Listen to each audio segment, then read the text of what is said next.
दोस्तों, जब भी किसी कंपनी के लिए हम अप्लाई करते हैं जॉब के लिए, तो हमें ये जानना बहुत ज़रूरी हो जाता है कि वो कंपनी कैसी है, वहाँ करना काम कितना अच्छा रहेगा आपके लिए, आपको क्या ग्रोथ मिलेगी, आपका भविष्य कैसा होगा, क्या वहाँ पे काम करने से आपकी पर्सनल लाइफ या आपकी अगले 2-3 साल की जो लाइफ है वो अच्छी रहने वाली है या आपके दिन बड़े ही टफ गुजरने वाले हैं। ये वीडियो आपकी मदद करने जा रहा है और 5 सिंपल स्टेप में ये जान लेंगे आप कि किसी भी जॉब ऑफ़र को कैसे इवैल्यूएट कर सकते हैं। सबसे पहली जो चीज़ इसमें आती है वो है आपका जॉब रिलेटेड इन्फॉर्मेशन, जिसे हम लोग जॉब डिस्क्रिप्शन भी कह सकते हैं। इसमें आपका कंपनी प्रोफाइल होता है, जॉब प्रोफाइल होता है, जॉब में कौन से डिवीज़न में, कौन से बिज़नेस यूनिट में ये जॉब निकला हुआ है, वहाँ पे आपकी रिस्पॉन्सिबिलिटीज़ क्या होंगी, आपके की परफॉर्मेंस इंडिकेटर्स क्या-क्या हो सकते हैं। जब भी कभी आप काम करेंगे तो किसी भी दिन आपका कैसे गुजरेगा, किन-किन लोगों के साथ आप काम करेंगे, किनको रिपोर्ट करेंगे, रिपोर्टिंग स्ट्रक्चर कैसा होगा, ये सब भी कई बार बताया जाता है। क्वालिफ़िकेशन क्या होगी आपकी, आपको ग्रेजुएशन माँगा है या सर्टिफ़िकेशन माँगा है या डिप्लोमा माँगा है उस रोल के लिए, आपको ये जानना ज़रूरी होगा। आप अपने जो भी एजुकेशन है उससे मैच कर सकते हैं। और सबसे इम्पॉर्टेंट चीज़ होती है किसी भी जॉब को करने के लिए कौन से स्किल सेट हैं जो उन्होंने मांगे हुए हैं। आगे हम बात कर लेते हैं कि कैसे कंपनसेशन को इवैल्यूएट करें। आपने जॉब डिस्क्रिप्शन देखी, जॉब आपको अच्छा लगा, आपको पसंद आया, आपने इंटरव्यू के लिए हाँ करी, आपने जो भी राउंड्स थे उनसे होकर गुजरे और अल्टीमेटली आप सिलेक्ट हुए और कंपनी ने आपको एक ऑफ़र दिया जिसमें कि आपका सैलरी स्ट्रक्चर, डेजिग्नेशन, बेनिफिट्स होते हैं, बोनसेस होते हैं, एम्प्लॉयमेंट कंडीशंस होती हैं, ये आपको बताया। तो इनको ध्यानपूर्वक समझना बहुत ज़रूरी है। यदि मैं डेज़िग्नेशन की बात करूँ, बैंड की बात करूँ, कई बार ऐसा हो जाता है कि कंपनी छोटे बैंड पे ज़्यादा पैकेज ऑफ़र करती है, लेकिन कंपनी में कई बार ऐसा भी देखा गया है कि बड़ी बैंड देती है और पैसा जो है वो कम देती है। तो ये आपको जानना बहुत ज़रूरी है, अपने सोर्सेज़ से आप पता लगाइए। ग्लासडोर एक ऐसी वेबसाइट है जहाँ से आप किसी भी जॉब डेज़िग्नेशन को मेंशन कीजिए, वहाँ पे आपको उसका जो कॉमन अवेलेबल डेटा है उससे बता देंगे कि आपका सैलरी लगभग कितना होना चाहिए। ये चीज़ आपको लिंक्डइन में भी मिल जाएगी। इनफैक्ट आप इंटरनेट पे जाएँगे तो तमाम ऐसे सोर्सेस हैं जिससे कोई भी जॉब आप अप्लाई करते हैं तो आपके स्किल, क्वालिफ़िकेशन, ऐज, लोकेशन के हिसाब से आपको वो सैलरी स्ट्रक्चर आपका बता सकते हैं। दोस्तों, अगली जो इसमें चीज़ होती है बेनिफिट्स देखना, कि आपकी सैलरी में ऐसा ना हो कि आपका जो टेक होम है वो कम हो जाए, आपका टेक होम के पहले ही कई सारे टैक्सेस जो हैं वो काटें और अननेसेसरी की चीज़ें आपको उसमें उलझा दें। तो आपको ये समझना बहुत ज़रूरी होगा कि आपका जो टेक होम है वो कितना जाएगा, आपको क्या जो बोनस मिल रहे हैं उसमें आपका काम चल सकता है, क्या आपके पास में कोई हॉट स्किल बोनस आपको दे रही है कंपनी, क्या आपको कोई जॉइनिंग बोनस दे रही है, जिस प्रोजेक्ट में आप ज्वाइन करेंगे क्या वहाँ पे कोई बोनस देने की परंपरा है साल 2 साल, 3 साल, 5 साल में, क्या कंपनी कोई ईसॉप प्रोग्राम देती है जिसमें कि कंपनी अपने एम्प्लॉयज़ को स्टॉक ऑप्शन भी देती है। एम्प्लॉयमेंट टर्म्स को समझना बहुत ज़रूरी है कि किस हिसाब से वो आपके साथ में काम लेंगे। कई कंपनियों में प्रोबेशन पीरियड 4 महीने का होता है, किसी में 6 महीने का होता है, किसी में 1 साल का होता है। मान के चलिए कि उस दौरान आपको हमेशा अपने बेस्ट पे रहना है, अपना बेस्ट देना है। यदि कंपनी में 6 महीने से ऊपर का प्रोबेशन पीरियड है तो समझिए कि शायद कहीं न कहीं कंपनी आप पे ट्रस्ट नहीं करना चाहती है। लेकिन कंपनी अगर कहती है कि हम 6 महीने में प्रोबेशन ख़त्म कर देते हैं, तो ये आप समझिए कि कंपनी का थोड़ा-सा एक उदार रवैया हो सकता है। देखिए, अल्टीमेटली आप किसी भी कंपनी के लिए जब काम करते हैं तो कंपनी को समझना बहुत ज़रूरी है कि कंपनी कैसी है। तो इसमें सबसे पहली जो चीज़ होती है वो होती है कंपनी के जो विज़नरीज़ होते हैं, उनका क्या विज़न है। मतलब मार्केट में जब वो अपने प्रोडक्ट या सर्विसेज़ को लेकर के जाते हैं तो क्या बातें करते हैं अपने क्लाइंट के साथ में। उनका जो विज़न है वो कंपनी को ग्रोथ में कैसे लेके जाने का है, ये जानना बहुत ज़रूरी है। सोशल मीडिया में उनके फुटप्रिंट चेक कर सकते हैं। मतलब ये है कि क्या कंपनी वाक़ई में सोसाइटी को भी कुछ देती है। आज की डेट में भारत सरकार जो है मैंडेटरी सीएसआर एक्टिविटी सारी कंपनी से कराती है।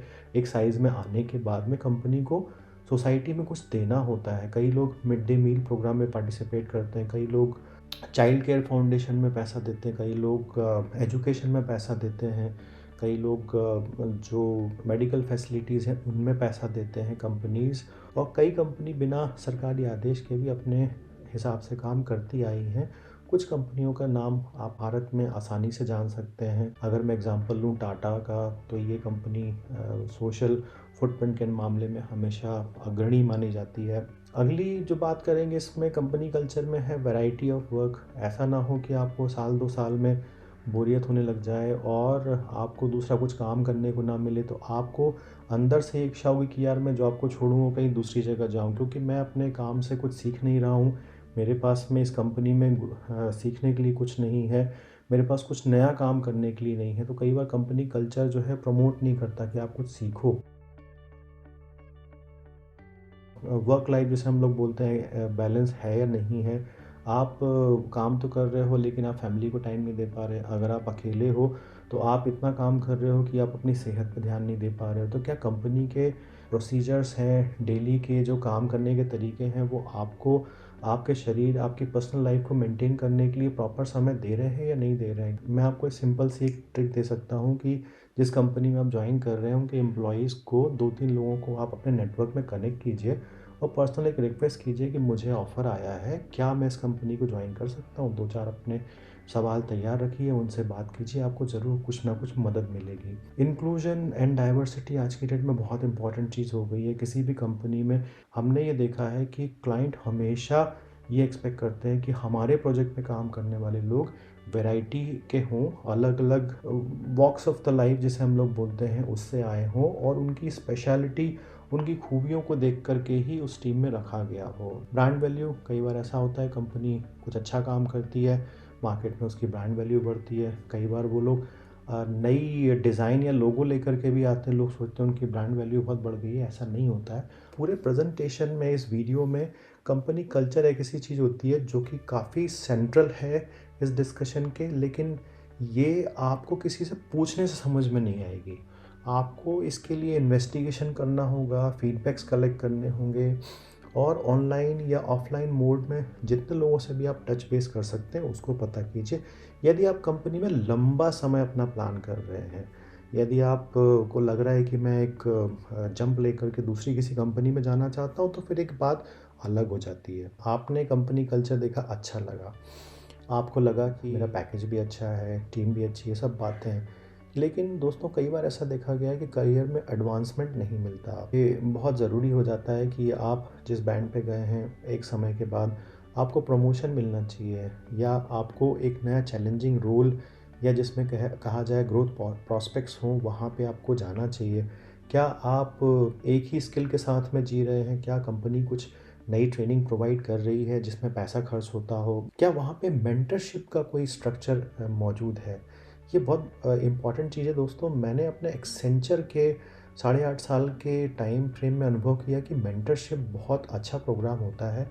इनफैक्ट ये आपके लिए लाइफ सेवर भी हो सकता है। मेरा एक्सपीरियंस तो बहुत अच्छा रहा।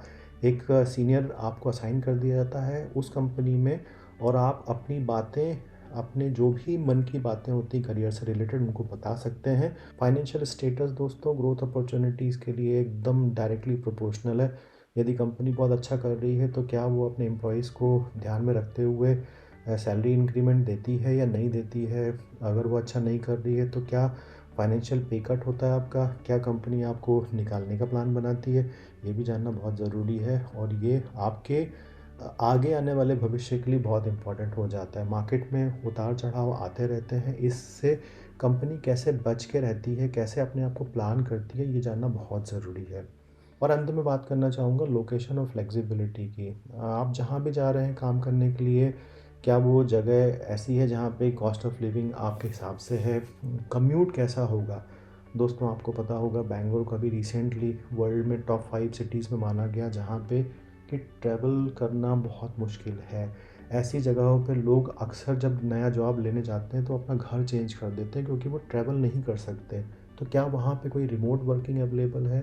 दोस्तों ये देखा गया है कि रिमोट वर्किंग इस टाइम पे बहुत ही ज़्यादा हेल्पफुल है, क्योंकि आप इससे अपनी प्रोडक्टिविटी इंक्रीज़ कर सकते हैं, अपना टाइम वेस्टेज बचा सकते हैं। तो उस कंपनी उस रोल में ये पता कीजिए कि क्या ऐसी चीज़ें हो सकती हैं। बच्चों के लिए एजुकेशन कैसी हो सकती है उस जगह पे, मेडिकल फैसिलिटीज़ कैसी हैं, क्या कोई कम्युनिटी लिविंग है। मुझे उम्मीद है दोस्तों, ये जो 5 स्टेप मैंने आपको बताई हैं, जब भी आपके पास कोई जॉब ऑफ़र आएगा या किसी कंपनी में अप्लाई करना चाहेंगे, तो आपको ये काम आएँगी, ऐसी मुझे उम्मीद है।